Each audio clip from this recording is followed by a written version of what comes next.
Radio U Central 107.1 FM y Radio ucentral.cl presenta Diálogos Humanos, una amena conversación con interesantes invitados que abordan temas sobre salud y bienestar de manera didáctica en el profundo mundo del vivir. Conducen el psicólogo Daniel Sánchez Perkich y el cientista político Diego Arancibia Morales.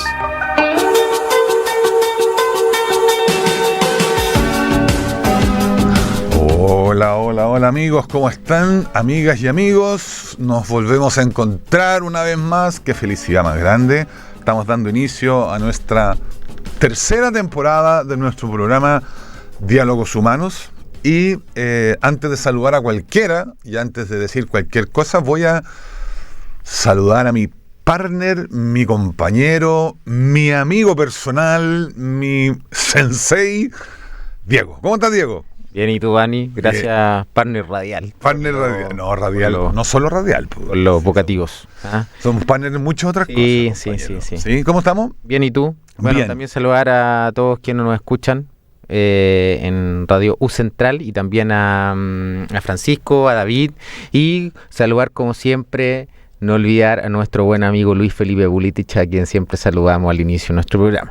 Luis Felipe era parte de nuestro equipo y falleció hace 1 o 2 años, Pancho. Un año, ¿no? Un año. Falleció Luis Felipe y lo recordamos siempre en nuestro capítulo. Este estudio lleva el nombre de Luis Felipe también, así que siempre va a estar presente entre nosotros. Por supuesto que sí. Y bueno, nuestro jefe, el Francisco, hay que saludarlo también, pues si no después nos tiran la oreja. Y que nos escucha siempre. O Francisco Ortún, sí, el jefe, nuestro jefe. Bueno, Diego, han pasado tantas cosas desde enero hasta ahora. Ayer conversábamos con Diego, decíamos, bueno, vamos a tener que empezar preparemos el programa de mañana, y entre todas las cosas que conversábamos, eran demasiadas las que habían pasado, era mucho. El mundo ha estado muy dinámico y contingente. Muy convulso. No solamente el mundo mundial, como dirían los españoles, sino también nuestro Chile. ¿Ah? Oye, españoles, ayer Pedro Sánchez hablaba de la necesidad de crear un ejército europeo. Ya que la OTAN está fuera de Chabescao, necesitamos crear un ejército europeo que defienda a Europa, y no solo en 10 años más, ni en un año más, decía, sino que ahora.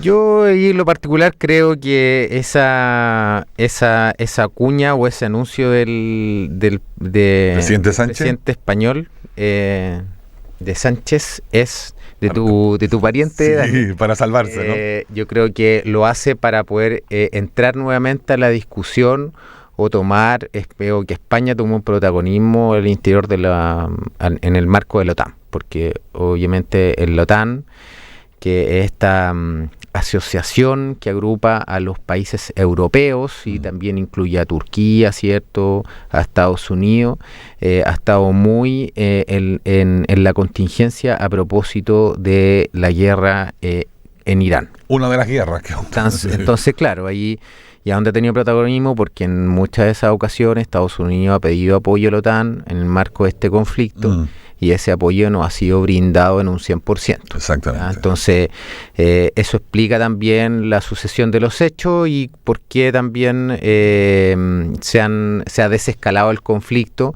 independientemente de los costos económicos que este ha traído asociado a todo el mundo, ¿cierto?, pero también por la falta de apoyo, en este caso, de un aliado estratégico. Que le ha dicho a Estados Unidos. Es la OTAN. Pero yo creo que en ese sentido, con o sin Estados Unidos, para mí la OTAN es un actor internacional bastante relevante a nivel europeo, y a mí me llamó profundamente la atención la forma en que ellos se reagruparon y se rearticularon, ¿cierto?, a propósito de la guerra con Irán, en el fondo, como para decir, ¿sabe qué? Ya, nosotros está en nuestra posición, y tú desde hace cuánto tiempo no habías reunido ahí al primer ministro de Reino Unido, a la presidenta, a la presidenta de Italia, a la primera ministra, a Giorgia Meloni, a Macron, ¿cierto?, a Francia, bueno, tenías al canciller Merz de Alemania, entonces tenías a muchos actores europeos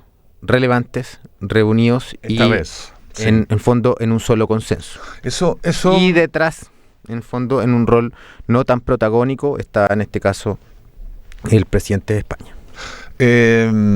Francisco es testigo nuestro de las discusiones que hemos tenido con Diego respecto de Donald Trump. Donald Trump. Donald Trump. Es que el Donald Trump me gusta porque así lo nombraba Maduro, por cierto. Sí. ¿Cómo era? Peace Now. ¿Cómo era? No war. Not war. Not war, peace, war. Just peace. Not war. Just peace. Bueno, Donald Trump es otro actor importante, voy a nombrarlo así, desde que asumió, pero estoy tratando de hacer un barrido de lo que pasa desde enero hasta ahora que hemos estado de vacaciones en la radio. Es un actor importante que yo creo que da para que vayamos hablando de él a lo largo del año, porque es imposible reducir en un par de minutos todo lo que sucede alrededor de Donald Trump. No, porque además, en el fondo, toda la forma de llevar la agenda internacional, en este caso de Estados Unidos, ¿cierto?, que tiene impacto en Latinoamérica a nivel a nivel hemisférico. Sí. En el fondo, Estados Unidos es parte de América, así como también Chile lo es. Entonces, por lo tanto, a nosotros igual el mensaje o los efectos de las decisiones de algún modo nos impactan. Sí. Quizás nosotros no tenemos un impacto directo, pero igualmente nos impactan.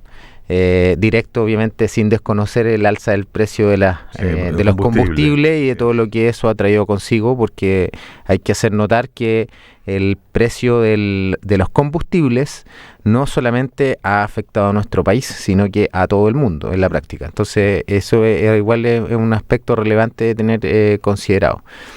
Así que claro, es inevitable inevitable no hablar de Estados Unidos. Y yo agregaría, no sé si vamos a alcanzar a tocarlo después de la segunda parte del programa o quizás la próxima semana, pero efectivamente esto que ocurre con Donald Trump, con Ucrania, con, qué sé yo, Irán, claro que tiene resultados que van más allá de lo físico, y hay un correlato emocional en cada uno de nosotros de lo que significa estar todo el día escuchando malas noticias, cosas peligrosas. Hay una sensación de mucha inestabilidad en el mundo, ¿cierto? Sí, hay una mayor incertidumbre. Y eso nos afecta muchísimo. Sí, claro que sí. Pero ahí también hay otra cosa que nosotros siempre hablamos, que hay que saber qué es lo que leemos y qué es lo que escuchamos. Así es, el sesgo de confirmación. El sesgo de confirmación, por una parte, y lo otro es que hay que buscar la fuente de información que sea lo más objetiva posible, que entreguen el máximo de información que sea veraz. Que sea verídico, ¿cierto? Ponle un ejemplo. Un ejemplo voy a poner. Yo pongo un ejemplo. Es que no quería molestarte a ti, porque dije, voy a molestar a Diego, le voy a mandar un WhatsApp a Diego para que me responda, pero Diego va a decir, un tontera. Que era preguntarte, iba a preguntar, Diego, ¿por qué el presidente Boric tiene que pedir autorización al Congreso para salir del país? Porque no entendía por qué el presidente. Entonces le dije, para que voy a molestar a Diego, le voy a preguntar a la inteligencia artificial. Entonces le dije, oye, le digo una cosa, ¿por qué el presidente Boric tiene que pedir permiso para salir del país? ¿Qué te respondió a ver si estaba en lo correcto? Porque a veces sí. Lo correcto. No estaba en lo correcto. Me dice, el presidente Boric, Gabriel Boric, debe pedir permiso porque todo presidente en ejercicio, bla, bla, bla. Le digo, ok, está bien, pero el presidente Boric no es presidente. No, me dice, estás equivocado, Gabriel Boric es el presidente. Le digo, discúlpeme, estamos en abril, el presidente Boric ya se fue. ¿Por qué? No, estás equivocado. Si quieres que te explique algo más y que, chao. Y después me fui a leer ya las leyes del Congreso y ahí encontré la razón del por qué. ¿Por qué Diego tiene que pedir permiso? Pero sí, bueno... ahora te pregunto a ti. Yo entiendo que son estos 6 meses, ¿no? Porque son 6 meses que de cualquier autoridad, en este caso, que... cese en sus funciones. Cese en sus funciones por el término del periodo, ¿cierto? Tiene responsabilidad administrativa y esa responsabilidad administrativa acaba con posterioridad a los 6 meses. Entonces, esto va desde un seremi, un director de servicio, en este caso hasta el presidente. Por eso no ha habido caso todavía de que se anuncie acusaciones, ¿cierto? O investigaciones en contra, por ejemplo, de exministros o de ex subsecretarios. Exactamente. Es por eso. Ahora, no es algo en particular, así que diga, mira, es parte de la normativa, no tiene ni un rol así como castigador ni nada, porque de hecho el presidente en ejercicio tiene que pedir autorización también al Congreso para salir del país. ¿Ya? Así que la verdad es que no es nada extraño, es todo en el marco del ejercicio de las funciones y de los roles que les compete, porque obviamente un expresidente también tiene un rol dentro del país. Exacto, por eso tiene asignación de seguridad. Y aparte que una vez presidente no deja de ser presidente. Eso es algo en el trato. Exactamente, eso es algo que conversábamos el año pasado, me acuerdo, que efectivamente si tú te encuentras con el presidente Ricardo Lagos en la calle, no le vas a decir cómo le va, señor expresidente, ¿cierto? O tú hubieses encontrado con el presidente Piñera, no le dices cómo está expresidente. Una vez me encontré con el presidente Piñera en un aeropuerto. ¿Y cómo le hace el presidente? Pero lógico, ¿cierto? Y lo mismo Gabriel Boric, y lo mismo será Kast cuando la presidenta Bachelet. Diego, ¿puede el Congreso negarle el permiso a un presidente para que salga? Podría. Pero tendríamos que estar en Macondo.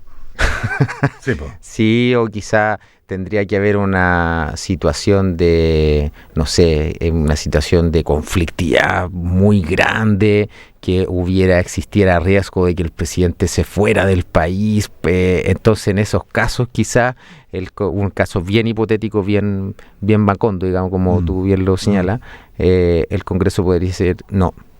Bueno, en algunas ocasiones, si mal no recuerdo, el Congreso de Perú le ha negado la salida del presidente peruano. Bueno, que ellos tienen un tema con su gobernante. Sí, pero ponte tú para el estallido, si el presidente Piñera hubiese pedido permiso, ¿el Congreso se lo pudo haber negado? Es que hay que medirlo según las circunstancias, porque también depende mucho de la salida, el objetivo, porque a lo mejor el objetivo es ir a buscar ciertos apoyos, buscar ayuda, son múltiples razones, y que en general la salida de los presidentes son a eso, digamos, son a buscar relaciones de amistad y de cooperación con otros países que sean en beneficio de nuestra nación, así que la verdad no. Recuerdo que el presidente Piñera pidió 7 días para irse a vacaciones una vez, y le dijeron, amigo, el presidente no se toma vacaciones, o sea, el cargo no se deja una vez al año, usted es presidente 24/7, váyase los 7 días que usted necesita, pero usted no deja de ser presidente ningún minuto. ¿Eso cuándo fue? No lo recuerdo ahora, voy a buscarlo porque fue como muy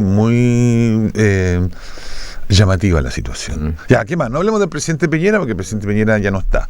¿Qué más ocurrió? Bueno, tenemos un tema, Diego, del que tú hacías mención y harto hincapié. No me quiero quedar fuera de algo que tú mencionaste ahí y que es importante de rescatarlo, el uso de la inteligencia artificial. Sí, por favor. Me llama profundamente la atención, y que todo el mundo hoy día cualquier cosa le pregunta a la inteligencia artificial. La inteligencia artificial, y con los distintos mecanismos y los software que hay, ayudan mucho, pero hay 2 cosas, a mi juicio, que nunca la inteligencia artificial va a superar al ser humano. Uno es la capacidad de voluntad que el ser humano tenga, ¿cierto? Y lo segundo es el razonamiento humano. Yo creo que el razonamiento humano hay que defenderlo. Yo creo que una inteligencia artificial puede articular muchas cosas, puede ayudar mucho, pero no va a superar la capacidad del razonamiento humano.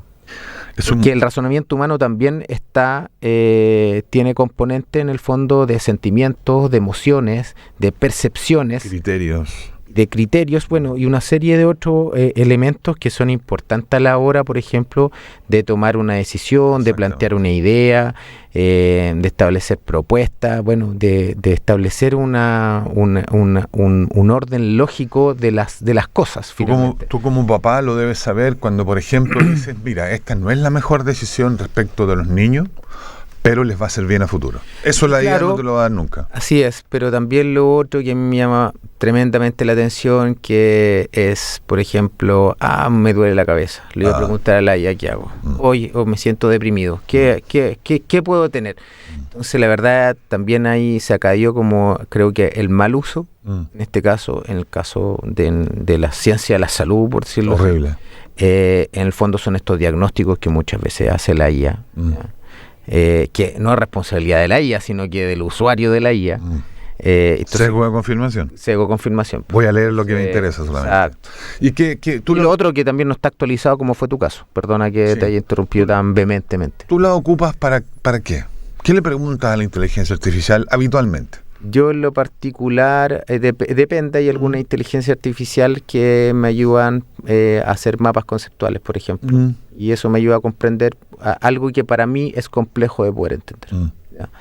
En algunas ocasiones para búsqueda de texto lo he ocupado, ¿ya? A veces me ha costado encontrar un texto en particular para poder hacer un artículo, un documento, ¿cierto? Entonces tengo solamente un párrafo y empiezo, ahí hago una búsqueda. Entonces muchas veces te ayuda a hacer esa búsqueda, a precisar bien dónde, ayuda a buscar, ¿cierto? A explorar, pero... Ahí viene la clave, porque... ¿Cuál sería? Exploras, llegas al texto y ¿qué viene después? El análisis mío. Exactamente. Leer el texto en profundidad. O sea, no nos sirve que la IA nos diga, mira, esto está en tal parte, léalo, o de esto se trata, sino que, como bien dice Diego, está en esta dirección, este es el DOI para que usted lo vaya a buscar, léalo y ahí empieza la reflexión. El DOI, ¿cierto? Yo lo ocupo para cosas como... ¿qué año murió la reina Isabel? O encuentro un remedio en mi casa y digo, ¿este remedio para qué era? ¿Para qué sirve tal remedio? Para esas cosas. También de repente hay gente que lo ocupa para hacer viajes, por ejemplo, para planificar. Yo hice así mi viaje. Planificar viajes. Bueno, tiene distinto uso en general. Pero no es la verdad. No. Y ayer vi una noticia que los medios de comunicación, el Mostrador, que es el Mercurio Online y tal, querían establecer una suerte de pago a la IA por utilizar información de ellos para generar resultados. Quieren presentar al Congreso una moción para que no sé cómo, la IA pague los derechos de la información que extrae de cada uno de los medios de comunicación chilenos. Yo creo que es una discusión larga, pero eso nos viene a decir una vez más que la IA es un recopilador de información. No es más que eso. Entonces, yo le contaba a los chiquillos recién en la oficina, decía que estábamos comiendo con unos amigos el fin de semana y me preguntaban, hablábamos no de esto, pero ¿qué veía yo? Yo decía, yo veo noticias, estoy todo el día viendo noticias y en YouTube veo noticias también, Donald Trump y toda esta cosa, yo la veo, pero no la veo en YouTuber, lo veo en diarios internacionales y tal. Y había una chiquilla que estaba en segundo año de enfermería. Entonces le preguntamos, le dije, oye, ¿y tú qué ves en televisión? No, yo no veo televisión. Perfecto. ¿Y cómo te informa? Bueno, TikTok, Instagram.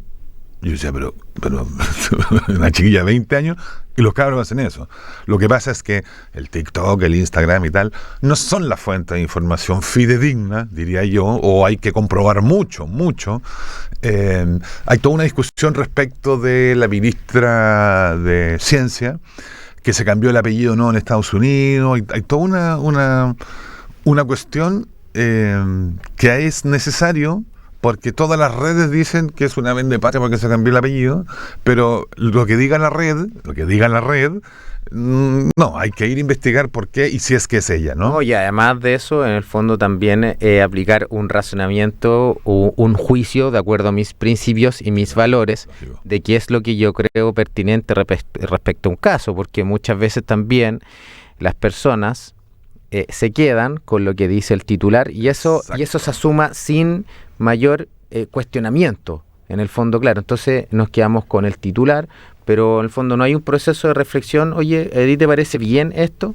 Sí, ¿por qué? Bueno, no saben. Bueno, pensemos. Hagamos el ejercicio. Yo creo que eso es súper sano a la hora también de finalmente es un análisis de información, digamos, y el análisis de información no hay que saber de metodología, ni ser académico, ni super doctor para poder hacerlo. Todos hacemos análisis de información, entonces, por lo tanto, creo súper importante la regulación en torno a la inteligencia artificial, ante los datos, la información que aparece en redes sociales. Creo que lo que tú mencionabas recién, pienso que es una exigencia finalmente para la IA que se quiera que fuentes de información quieran cobrarle, porque eso también cambia la forma de interacción, el uso de información quizás se vuelve más se vuelve más actualizada, porque hoy día hay que hacer el punto de atención de que la inteligencia artificial tiene desfase de información. Así es. Captura información hasta cierto tiempo y en función de eso es lo que a uno le entrega. ¿Cierto? Y el mundo avanza muy rápido. El mundo avanza muy rápido. Mucho más rápido de lo que... es una, me parece apropiado. Estas cosas no hay que verlo como el enemigo, digo, como el enemigo, como algo malo, porque finalmente lo que hacen es que fomentan la discusión y la reflexión sobre las cosas y puede que tener un buen resultado para el bien común, ojalá, bueno, quizás les va a beneficiar a unos más que a otros, pero lo importante es que sobre estas cuestiones se genere un espacio de reflexión y de discusión también. Y ojo que estamos hablando solamente de los chats de inteligencia, porque la inteligencia artificial es muchísimo más que solamente preguntarle un chat, ¿cierto? Claro. O sea, es un mundo gigantesco que nos ha servido mucho. Lo que pasa es que esto de la información es algo que tenemos que cautelar, pero claro, si utilizamos simulación clínica, inteligencia artificial para trabajar en simulación clínica, para trabajar en proyectos de generación de contenido para los estudiantes, extraordinario, o en simulación de lo que tú quieras, extraordinario, pero si lo ocupamos solamente para copiar, pegar un texto, yo me inclino más por Icarito y Perico trepa por Chile. Pero Icarito ya no existe. Sí, sé que no. No Existe ni la enciclopedia en carta, ni la Reader Digest. No, esas cosas ya existen. Oye, ¿vamos a escuchar música, Diego? Bueno. Francisco nos tiene preparado hoy día una canción que nos inspira un día que queda un poquitito de sol todavía. Ya se nos avecinan la otra semana, dicen que llueve mucho, acá en Santiago. Pero Francisco es esa, ¿no? Catarina and the Waves. Vamos a ver cómo nos va con esta música ochentera. Goodbyes para ustedes. Central, Diálogos Humanos, una amena conversación respecto al profundo mundo del vivir, con la conducción del psicólogo Daniel Sánchez Berkich y el cientista político Diego Arancibia Morales. Ay, ay, ay, Dios mío, pero qué canción más extraordinaria, me retrotrajo a mis años jóvenes. Esta canción debe ser del año 90, yo creo, si es que. Y Catarina and the Waves, caminando bajo los rayos del sol. Qué bien, estamos acá en Diálogos Humanos, un programa de la radio de la Universidad Central. Y estamos conversando con Diego Arancibia, mi compañero de trabajo y compañero de andanzas, de discusiones. Diego me reta, nadie lo sabe, pero es de las pocas personas que me reta, eres tú. Yo te reto. ¿Lo sabes cuando me decís, oye, Dani, esto está mal? Dani, esto, al velo por acá. A mí nadie me reta, no, olvídate. Bueno, pero estamos acá muy felices en Si te reto es porque... Bueno, es un reto considerado más un consejo, una forma de decir las cosas, quizás a ver si uno como los tonos bien apropiados, pero es porque también me he ganado, se gana la autoridad para poder retarte. Estoy de acuerdo contigo, sí, además que yo feliz, porque cuando nadie te objeta, te convertí en un tirano, pues. Sí, está muy bien. Oye, Daniel, ¿sabes qué? Esto no, o Diego, esto sí, por aquí. A propósito, bueno, lo que vamos a conversar ahora también ahí importante, en el fondo siempre como plantear es sano plantear las diferencias. Es bueno que hayan diferencias, porque también sobre esa base de esas diferencias también se construye, porque si no, si te imagináis un mundo que todos pensamos igual, la verdad las cosas que no funciona. No sé cuál sería el resultado. Yo me acuerdo una vez estaba en un programa de televisión con Francisco Vidal y Joaquín Lavín, y estábamos discutiendo no sé de qué cosa. Entonces Joaquín dice, ¿por qué es legítimo tener diferencias? Y yo lo miro y le digo, no es solo legítimo, es necesario tener diferencias. Y debemos pensar distintos, Joaquín, le decía. Pero la gracia está, como dices tú, en cómo abordamos esta diferencia y cómo construimos un mundo respetuoso a partir de las cosas que pensamos distintos, sin necesidad de caer en banalidades o en tonteras para la cuña, para el medio de comunicación. Hoy nos convoca un tema que Diego fue bastante enfático, o Diego ha querido abordarlo desde hace rato porque hemos venido conversando, nosotros conversamos mucho, que tiene que ver, yo no sé si con la violencia escolar o con la violencia en general a la que estamos expuestos. Yo creo que lo hemos focalizado en los escolares y en los jóvenes. Porque estamos con una situación, mi opinión es que estamos en la presencia de un conjunto de situaciones violentas, pero yo no pensaría en una marea ni pensaría en una crisis de la juventud. Pensaría sí en casos que hemos visto de extrema violencia. Recordaba el otro día en una radio, hemos visto 15, 20, 30 casos y tenemos 3.800.000 jóvenes en educación primaria y secundaria. Por lo tanto, 20 casos de 3.800.000 es un número marginal, pero ese número marginal nos debe preocupar enormemente, porque estamos ante una situación, yo diría dos cosas. Primero, el chiquillo que asesina a una inspectora, ¿no?, en un colegio en el norte. Sí. Luego, un chiquillo que acuchilla a un compañero, me parece que en Curicó, no estoy seguro si es Curicó. Luego, un apoderado que lo paran en la puerta del colegio, que entraba con una pistola al colegio. Y finalmente, lo que yo siento que más nos convoca a nosotros, Diego, puedo estar equivocado, es lo que ocurre con la ministra de Ciencia en la Universidad Austral. Y digo lo que más nos convoca porque nosotros también somos universidad.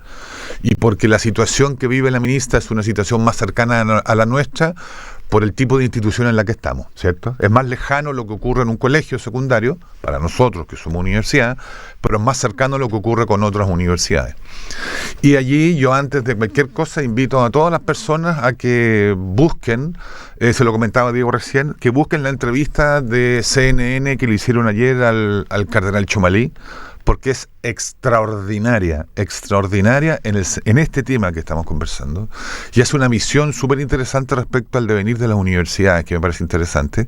Y como comentábamos con Diego, escuchar a Chomalí siempre es interesante y siempre nos genera algo en que reflexionar. Él es un buen vocero, sí, en general de todos los temas de las contingencias que van ocurriendo. Y no hay que ser feligrés para escuchar. No, para nada, porque finalmente sacando en el fondo la doctrina de la Iglesia Católica, lo que él está planteando son principios y valores que son sanos en un marco de la convivencia que debe tener una sociedad, ¿cierto?, de cualquier tipo, sobre todo una sociedad democrática en este caso. Y creo que respecto a lo que tú planteabas recién, Dani, creo que el tema va más allá porque claro, a nosotros nos ha impactado los hechos de violencia que partieron en este caso con lo que tú describías, el asesinato de esta profesora en un colegio, sí, ya en Calama. Y después que que eso ya en el fondo encendió abrió la puerta, ¿no? Abrió la puerta, claro, en el fondo nos conmocionó. Y lo segundo es que nos conmociona, y estamos hablando en un plano de educación media, ya en escolaridad, y después nos vamos a un plano de la Universidad Austral, donde allá funan en forma violenta a la ministra de Ciencias. Ya, entonces son dos hechos que obviamente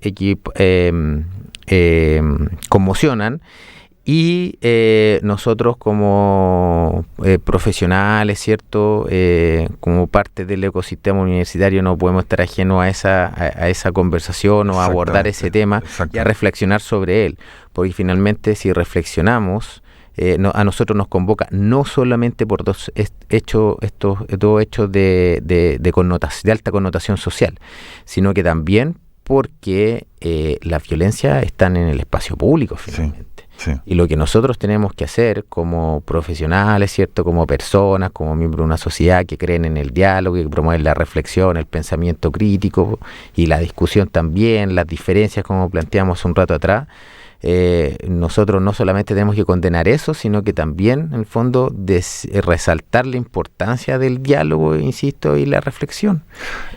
Muchos de los problemas que hoy día hay, las diferencias que pueden haber, en el fondo, la idea es que la violencia no se normalice, y uno la ve en el espacio público desde también lo hemos hablado en otros programas el año pasado a propósito de la violencia que hay en la conducción, De los vehículos, sí. O sea, el auto que te tiran encima, lo violento que a veces son, en tu caso, los automovilistas con los conductores de motocicleta. Más de alguno de nosotros ha visto algún acto de violencia entre conductores porque el frenazo, te pegaste mucho, bueno, lo que sea. Entonces, al final, esto, de alguna manera, es una reflexión mucho mayor y más profunda en la que buscar, en este caso, razones, causas, pero también obviamente soluciones, y que han despertado finalmente como la llama este tema a partir de lo que pasó en Calama y de lo que pasó en Valdivia. La violencia como expresión de la rabia y la rabia como camino de la no posibilidad de expresar la frustración. A mí yo no lo quiero repetir, Diego, porque sería absurdo, pero hemos insistido tantas veces en que el diálogo es el único camino, ¿no? Sin embargo, la pregunta que tenemos que hacernos es ¿qué pasa en aquellos que el diálogo ya no es el camino? Lo que pasa con la universidad a mí me llama más la atención y me preocupa más porque a ver, más atrás, a mí me parece que la defensa de la universidad como institución debe ser irrestricta. Es imposible dejar de defender a la universidad como la institución social que por naturaleza persigue justamente esto que dices tú, el razonamiento, el pensamiento crítico, que persigue en la universidad la generación de nuevos caminos para explorar a las sociedades, la transformación del mundo surge en la universidad. Entonces, el día que la universidad como institución en el mundo se convierte en una trinchera política, es que no fuimos a la vez, porque pierde el sentido primero. Está bien, o sea, la trinchera política me refiero a el atrincheramiento que impide justamente el encuentro entre dos personas distintas, ¿cierto? Cuando yo me atrinchero me escondo y te tiro el peñascazo. La universidad debe ser el espacio de discusión política, por supuesto. Tiene que haber un espacio para manifestación, por supuesto. Tienen los estudiantes que decir no estamos o no de acuerdo con esto, lo mismo los profesores, lo mismo los administrativos, pero por supuesto es una institución humana. El punto está en cómo hacemos, cómo convertimos eso en un momento de, no sé si desagravio a la ministra, yo no sé, coincide con el recorte, coincide con una cuestión que después el gobierno está diciendo que no va a retirar las becas Chile del magíster y doctorado en el extranjero. Yo creo que por ahí se genera algo que obedece también a me parece que es una respuesta a lo que está ocurriendo en el gobierno, ¿puede ser? Yo la verdad creo que... A la frustración que genera... Creo que no, porque con medida o sin medida, yo creo que ese tipo de situaciones se van a producir igual. ¿Ya? ¿Por qué? Porque yo creo que en el fondo en algún sector, ¿cierto?, de los que tienen diferencias, dicen, oye, no, nosotros nos estamos preparando para hacer esta contrapropuesta o buscar la forma de decirle al gobierno claro, una advertencia o vamos a hacer esta contrapropuesta o en el fondo o se van a hacer pruebas de fuerza de alguna forma que no implican el uso de la violencia, insisto. Pruebas de fuerza en articular posiciones para levantar una idea distinta, ¿cierto?, con un proyecto distinto. Entonces yo lamentablemente creo que en este tipo de casos hay que ser muy categórico y súper firme, y en realidad yo creo que las personas que actuaron de esa forma con la ministra no entienden que están en la universidad. ¿Ya? Porque ¿Qué fue lo que le hicieron a la ministra? ¿Tú no viste la imagen? Yo veo como corriendo, veo el auto con la puerta puerta abierta. De partida, que tú tengas una persona adentro de una sala 2 horas sin poder salir, ya es un acto de violencia. Esta parte yo no la sabía. Ya, en el fondo, bueno, ¿qué hacemos? Esperemos, que baje, no baja nunca. Sale, pero tiene que salir rodeada por 3, 4 o 5 personas para que no le peguen, no le tiren agua, no le tiren escupos, para que no le hagan daño, que finalmente, de alguna forma igual se lo terminan haciendo, digamos, porque se nota ahí que le tiran un poco el pelo, que fue caótica la salida. Entonces, la verdad de las cosas es que yo creo que eso no corresponde bajo ninguna circunstancia, por más que lo que a mí me planteen me genere frustración o me genere injusticia o no me parezca, porque los caminos de verdad para ese tipo de situaciones son otros. Lo que correspondería quizás es haberle pedido una reunión a la ministra, no sé si lo habrán hecho o no, ¿cierto? O como se hace en algunas otras situaciones, es que se hacen movilizaciones, sí, competitorios entre medio. Sí. No sé si lo hubo. Entonces la verdad es que esta situación fue casi una cuestión absolutamente condenable y casi una situación que sí, solamente por ser lo que es, tú lo has vivido en redes sociales, ¿ya? Mucho. Entonces en el fondo sabes lo que es eso. Sí. Y yo creo que es condenable absolutamente. A mí no me parece que sea claro, puede buscarse el pretexto que sea, mira, lo que está, los anuncios que ha hecho el gobierno, el recorte de las becas Chile, o el tema el término de la gratuidad para las personas que son mayores de 30 años. Bueno, yo creo que independiente del anuncio, hay gente que va a querer generar este tipo de situaciones de igual forma. Sí. También pregunto, porque tú puedes saberlo más que yo, ¿fue un problema de avanzada? Bueno, esa ya es otra materia, y claro. ¿A qué nos referimos con avanzada, Diego? Casi siempre cuando se hace algún tipo de actividad pública, en este caso por la autoridad, hay un grupo de personas que se acercan y que planifican la actividad. Entonces, ¿tú dices de seguridad personal? Puede ser de seguridad o de programa. ¿Ya? Generalmente el programa, en el fondo, ya hagamos el caso hipotético, lo desconozco si será así. La ministra dice, oye, que esta semana que tenemos, ministra, usted va a Valdivia, va a la Universidad Austral, también va a ir a la Universidad San Sebastián, va a hacer un recorrido por el laboratorio de ciencia, ok. Entonces un equipo de la ministra antes recorre todos estos lugares, se pone de acuerdo con todos los puntos de contacto, con todas las personas, ve la ruta, ¿cierto? Vamos a ir de aquí hasta acá, de aquí, de la universidad al laboratorio de ciencia, nos vamos a ir, como está lejos, nos vamos a ir en vehículo, a lo mejor si en Valdivia nos vamos a ir por una barcaza, por las fuentes fluviales, ¿cierto? Bueno. Y eso también se ha aparejado con seguridad, ¿ya? Que esta mecánica es lo que haría, por ejemplo, lo que se hace con los equipos que tiene el presidente de la República, con los que tienen algunos ministerios, por ejemplo, el Ministerio de Seguridad, el Ministerio de Defensa, ¿ya? Pero yo dudo que el equipo de la ministra tenga esto. Entonces, claramente ahí faltó creo que una coordinación de la avanzada, porque aparte de la avanzada juega un rol bien importante en que sabe quiénes pueden asistir y ser detractores a la autoridad.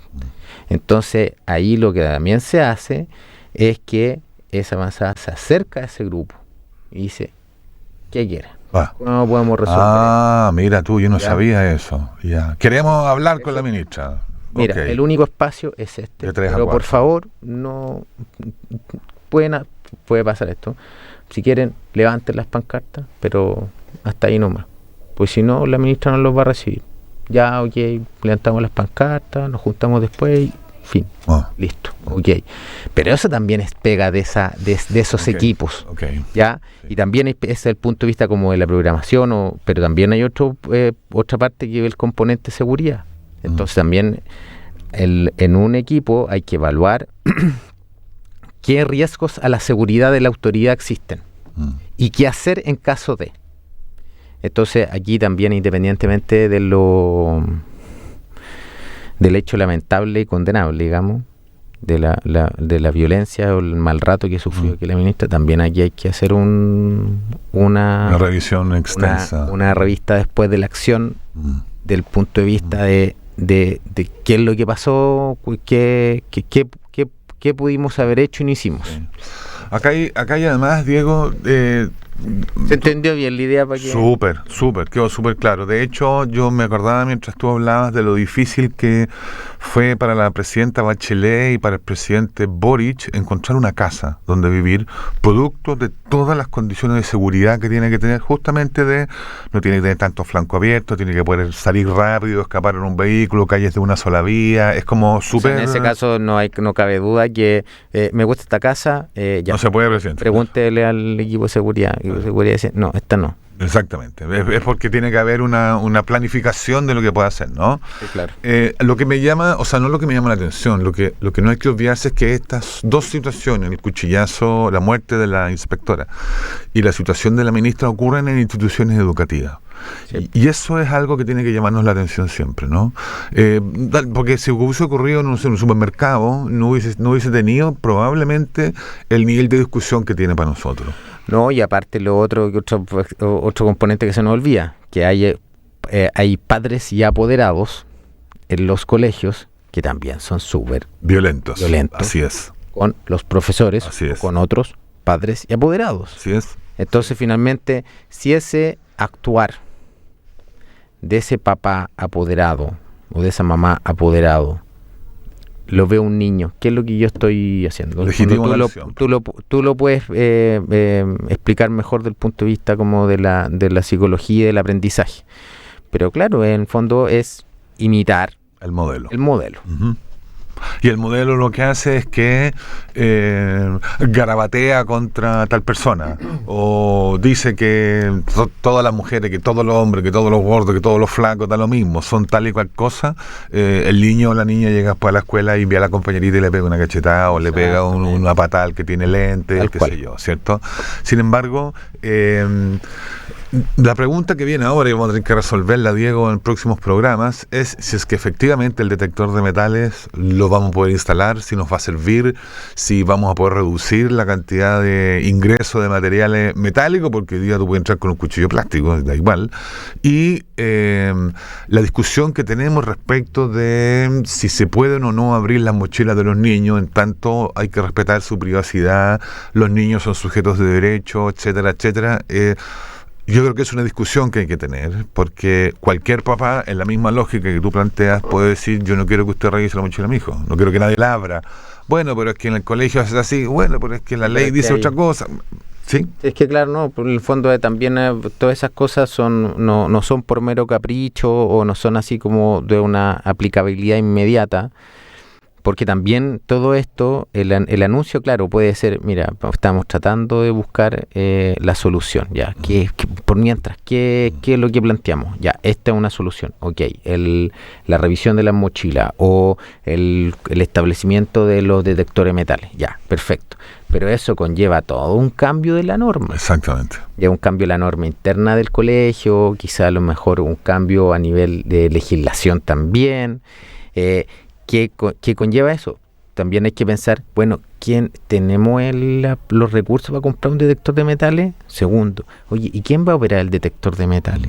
¿Y qué medidas van a haber? ¿Qué medidas van a haber? Entonces, claro, ¿y qué va a pasar si encontramos, cuál es el protocolo si encontramos un elemento cortopunzante que pueda ser utilizado con fines no académicos, por decirlo de alguna forma? Sí. ¿Ya? En el fondo, claro, porque yo puedo encontrar un cartonero, mi cartonero va a las manuales. Encuentro un punzón, por ejemplo. Claro.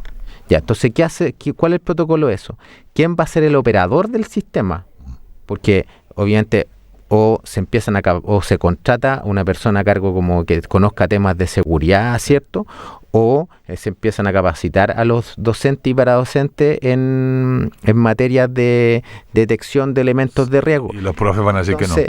Bueno, entonces es una... Sí, yo estoy de acuerdo que puede haber, es la respuesta más inmediata, ¿cierto? Te genera cierta certeza, le genera certeza a los docentes, ¿ya? Porque, claro, nosotros siempre pensamos quizá en realidades que no vemos y no vivimos, pero hay realidades de docentes, de profesores, que ven elementos cortopunzantes, ven alumnos con cuchillo, apoderados también, lo dijo de los narcos, afuera de los colegios. Entonces también, claro, yo pienso en ese profesor que también debe decir, chuta, sabes que esto es complicado, pero me deja un poco más tranquilo. Pero implica todo esto que yo te estoy describiendo recién. ¿Ya? Entonces, claro, es discutible. Yo creo que hay que buscar también la mejor forma, pero hay cuestiones acá que también son bastante impopulares, digamos, y yo creo que a nadie le gustaría tener un detector de metal en el colegio, pero la verdad las cosas es que hay veces que genera más beneficio. Finalmente. A mí me parece que yo no sé si es el camino correcto. Efectivamente tiene que ver con educar, tiene que ver con una serie de cosas más, pero en ocasiones estoy de acuerdo en lo que dices tú, que hay que apagar el incendio, ¿no? Yo no quiero ni pensar en lo que sería que viviéramos algo así como universidad nosotros. Creo que estaríamos todos así como dices tú. Si esto me da un poco de tranquilidad, o sea, yo a veces lo pienso en las sesiones de terapia, ¿no? Está ahí de repente solo con un paciente y puede pasar cualquier cosa. Sí, claro. Entonces, a mí me parece que las medidas que vayamos encontrando, yo quiero pensar en que no es una medida que va a tomar un gobierno, sino que es una medida que va a tomar una sociedad que necesita hacerle frente a una problemática tremenda. Mira, y lo otro también que hay que pensar, yo ahí también desconozco si todos los establecimientos educacionales lo tienen, pero también quizás una medida es poder reforzar como la prevención y la prevención no lo veo del punto buenista, digamos, mira, es que no, que a los niños hay que tratar. No, en el fondo es como decir, mira, súper consciente a mi comunidad educativa, a mi equipo de profesores y de docentes, y que en el fondo que puedan identificar, ¿ya? Conductas de riesgo. Conductas de riesgo, en el fondo de riesgo social, de extrema violencia. Bueno, entonces cuando estoy en ese tipo de casos, bueno, ahí hay que hacer planes acotados, personalizados para tomar a ese niño, a ese joven y decir, bueno, ¿qué está pasando? ¿Qué es lo que hacemos? Haya muchas veces también, y esto es una realidad, no hay que negarla, muchos de esos niños y jóvenes no tienen factores protectores. Redes de apoyo. Y redes de apoyo. Entonces, bueno, ¿hay o no hay? Bueno, ¿cuáles hay? Trabajemos con eso. No, papá, mamá no están aquí, están allá, bueno, ¿pero qué hay? Bueno, está la tía, la abuelita. Bueno, la tía y la abuelita. O si no, el factor protector estudiante es el profe. Trabajemos con el profe. Bueno, entonces yo creo que también también hay que abordarlo de un punto de vista muy multidimensional. Hoy día todos los fenómenos son bien dinámicos, son bien complejos, que las soluciones no van por una sola vía finalmente, van por varias. Solamente agregar a lo que está diciendo Diego, que cuando decimos que es multicausal, es que todo fenómeno no tiene solamente una causa. Es decir, no todos los niños agreden por pobreza, no todos los niños agreden por que fueran maltratados, hay un sinfín de causas que pueden generar, por eso es tan complejo, ¿no? Un sinfín de causas y a un sinfín de causas un sinfín de soluciones. Exactamente, problemas complejos, soluciones complejas. Así es. Y además, yo te diría que todos los expertos que yo he escuchado están hablando exactamente lo mismo: identificar conductas de riesgo y trabajar esas conductas de riesgo. Establecer así como ¿cómo se llama? Protocolo. Mira, protocolo de esto aquí, establecer una escalada. Mira, sabes que si está llegando al rojo, bueno, ahí acotemos. Entonces, claro, yo pienso, ¿habrá existido esos procedimientos en el caso del joven de Calama? No, ninguno, claro. Entonces, bueno, yo creo que, por eso te digo, no creo que la solución, así como, mira, la solución a este problema es que vamos a integrar la detectora de metales. La verdad, ayuda, sí, pero no es la solución. No es la bala de plata. Exactamente. Oye, Obviamente Diego, no hay balas de plata, sí, eso hay que tener siempre presente. Oye, Diego, se nos acabó el programa. Sí. No lo puedo creer. Siempre nos pasa lo mismo. Siempre nos pasa. ¿Por qué, Francisco? ¿Por qué pasa eso? Siempre se nos acaba rápido el programa. Así hace el tiempo, hizo Francisco con su llamada al universo. Oye, con su voz de ultratumba. Con su voz de ultratumba. Él es como la voz de San Pedro. Tranquilo, Daniel. Claro. Esto ha sucedido así. Y cuando hay llamados, es la voz del jefe de más arriba. Claro. el más alto. Oye, qué buen programa, qué alegría volver a encontrarnos con nuestros amigos y amigas, Diego. Vamos a estar, todo este año aquí, dialogando de manera humana. En el profundo mundo del vivir. Así es. Te dejo a ti que cierres el programa y convides a nuestro amigo a escuchar la importancia del corazón. Sí. Bueno, un gusto poder volver a los micrófonos, a poder interactuar con nuestros mensajes a nuestro radio escucha. Feliz también de volver a trabajar aquí con el equipo que hace posible este programa, con Francisco, con David, y esperamos volver a encontrarnos la próxima semana. Y ahora nos despedimos con una canción de Charly García que se llama, Dani, Hablando a tu corazón. Que estén muy bien, buena semana. Chao. Radio U Central 107.1 FM y radio.ucentral.cl presentó Diálogos Humanos, una amena conversación que nos entrega de manera didáctica el profundo mundo del vivir, la forma de relacionarnos y la importancia de la salud y el bienestar para todas las personas. Hasta la próxima semana.